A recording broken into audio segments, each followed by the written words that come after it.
Мама, не болды? Папаға пранк істейік. Не пранк? Көрші, иә. Ей, мынауды өтпей қойды ғой. 250 мыңға телевизор алдым ғой. Қосаңшы, мама. Қасема рекламасы шығып тұр ғой.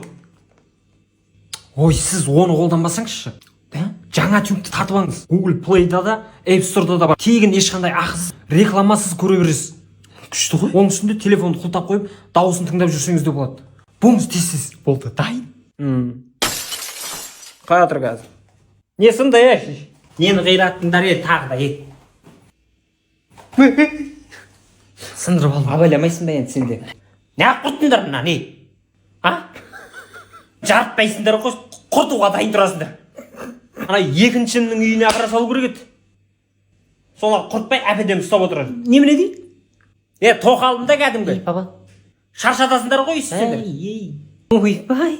Адам жынына тиіп. Пранк қой бұл. Пранк. Маған қарасаңшы бұны. Экран істеп тұр ғой. О, ше.